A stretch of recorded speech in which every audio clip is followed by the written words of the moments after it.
આ વખતે સ્થાનિક સ્વરાજ્યની ચૂંટણીમાં ધારાસભ્ય ચૈતર વસાવાની મહેનત એ રંગ લાવી અને નર્મદા જિલ્લા પંચાયત આ વખતે આમ આદમી પાર્ટીની બની। 4 જેટલી તાલુકા પંચાયતમાં આમ આદમી પાર્ટી બહુમતી સાથે જીતી ને હવે તાલુકા પ્રમુખ પદ માટે વરણી થઈ ચૂકી છે। ધારાસભ્ય ચૈતર વસાવાએ કોના પર પોતાની પસંદગી ઉતારી છે, કોને આ જવાબદારી સોંપી છે, વિગતે વાત કરીએ। વૈષ્ણવજન તો તેને કહીએ જે પીડ પરાઈ જાનાને રે। દર્શક મિત્રો, નવજીવન ન્યૂઝમાં આપનું સ્વાગત છે। હું છું ફૈઝાન। વાત કરીએ તો થોડાક સમય પહેલાં સ્થાનિક સ્વરાજ્યની ચૂંટણી યોજાઈ હતી, જે ગૃહમંત્રી હર્ષ સંઘવીનો આમ કહેવાય જ્યાં ફોકસ સૌથી વધારે હતો। વડાપ્રધાન નરેન્દ્ર મોદી જે વિસ્તારમાં સભા ગજવીને ગયા, રોડ શો કરીને ગયા, ત્યાં ધારાસભ્ય ચૈતર વસાવાના ગઢમાં તેમની લોકપ્રિયતા હજી પણ અકબંધ હોય તેવો સ્પષ્ટ મેસેજ મળી ચૂક્યો છે। થોડાક સમય પહેલાં ચૈતર વસાવા સામે જે હત્યાના પ્રયાસનો ગુનો નોંધાયો હતો, તેના કારણે તેઓ પોતાના મત વિસ્તારમાં જઈ શકતા નહોતા, પ્રતિબંધ હતો અને તેના કારણે એક સમય એવું લાગતું હતું તેમના નજીકના માણસો જે તેમની સાથે છેડો ફાડી રહ્યા હતા કે ભાઈ હવે આમ આદમી પાર્ટીને મોટું નુકસાન થઈ શકે છે, ચૈતર વસાવાની લોકપ્રિયતા તેમના વિસ્તારમાં જ ઘટી રહી છે।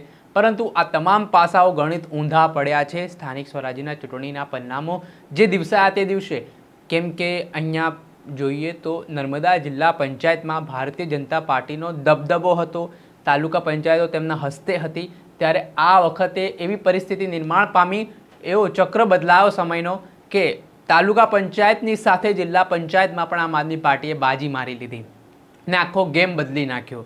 ધારાસભ્ય ચૈતર વસાવાને જે થોડીક રાહત હાઈકોર્ટે આપી હતી, તે રાહ દરમિયાન તેઓ જે ગામડે ગામડે ફર્યા, પ્રચાર પ્રસાર કર્યો અને પોતાના પર થયેલા કેસનો મુદ્દો તેમજ વડાપ્રધાન નરેન્દ્ર મોદીના પ્રવાસનો જે મુદ્દો ઉઠાવ્યો ને ક્યાંક તેમને આ બાબતોની સહાનુભૂતિ લોકોથી મળી ને એનો પરિણામ છે તે ચૂંટણીમાં જોવા મળ્યું। ત્યારે હવે તાલુકા પ્રમુખ પદને લઈને પણ ચર્ચાઓ ઘણા સમયથી ચાલી રહી હતી, ત્યારે ચિગદા તાલુકો અને ડેડિયાપાડા તાલુકોમાં જે તાલુકા પંચાયતના પ્રમુખ છે તેમની વરણી થઈ ચૂકી છે, જેમાં સર્વાનુમતે જે ચૂંટાયેલા પ્રતિનિધિઓ હતા તેમના સલાહ સૂચન અને માર્ગદર્શન બાદ ચિગદા તાલુકા પંચાયતના પ્રમુખ તરીકે રમેશ વસાવાની નિમણૂક થઈ છે, જ્યારે ડેડિયાપાડામાં તાલુકા પંચાયતના પ્રમુખ પદે પ્રમીલાબેન વસાવાની નિમણૂક થઈ છે। એટલે કે બે મહત્ત્વની જે તાલુકા પંચાયત આમ આદમી પાર્ટી પાસે હતી, મહત્ત્વની મનાઈ રહી હતી, ત્યાં એક મહિલા અને એક પુરુષ તાલુકા પ્રમુખ છે તે આમ આદમી પાર્ટી તરફથી પસંદ કરવામાં આવ્યા છે। આજે અમારી ઉપસ્થિતિમાં અને નર્મદા જિલ્લા પ્રમુખ સંગઠન મંત્રી નિરંજનભાઈની ઉપસ્થિતિમાં ચિગદા ડેડિયાપાડા તાલુકાની સંકલનની બેઠક હતી, જેમાં અમારે જે સ્થાનિક સ્વરાજની ચૂંટણીમાં લોકોએ અમને પૂર્ણ બહુમતી આપી છે, જેમના તાલુકા પ્રમુખ ઉપપ્રમુખ અને જિલ્લા પ્રમુખ ઉપપ્રમુખની ચર્ચાઓ કરવાની હતી, જેમાં હાલમાં 2 તાલુકાઓની ચર્ચા થઈ છે, જેમાં ચિગદા તાલુકાના પ્રમુખ તરીકે રમેશભાઈ વસાવાની સર્વાનુમતે નિમણૂક થઈ છે। એ જ પ્રકારે ઉપપ્રમુખ, કારોબારી સમિતિ, ન્યાય સમિતિની પણ નિમણૂક થઈ છે।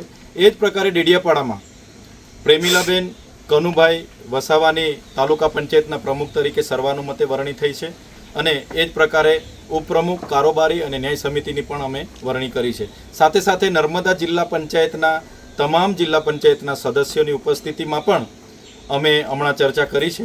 એક તાલુકાની મિટિંગ બાકી હોવાથી એ મિટિંગ થાય તો એની પણ સર્વાનુમતે નિમણૂક ટૂંક સમયમાં થશે, એની પણ જાહેરાત અમે કરીશું। સાથે સાથે ખુશીની વાત એ છે કે આ વિસ્તારમાં જે પ્રકારના લોકોનો સાથ અને સહકાર મળ્યો છે, એ જ રીતે હવે ધીરે ધીરે લોકો આમ આદમી પાર્ટી પર એક અપેક્ષા અને ભરોસો રાખી રહ્યા છે। ત્યારે આજે સાગબારા તાલુકાના કોંગ્રેસના આગેવાન અને પૂર્વ આરોગ્ય સમિતિના ચેરમેન આનંદભાઈ વસાવા પણ અમારા પરિવારમાં જોડાયા છે।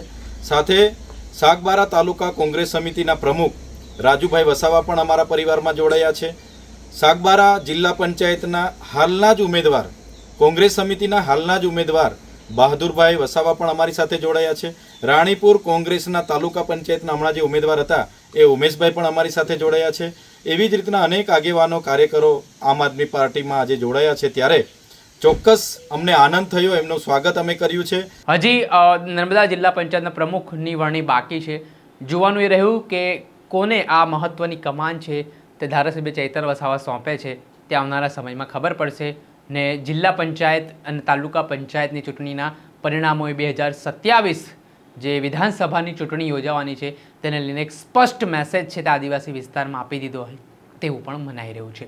દર્શક મિત્રો, આવા જ નવા વિડીયો સાથે આપણે માહિતગાર કરતા રહીશું, એટલે નવજીવન ન્યૂઝ જોતા રહો.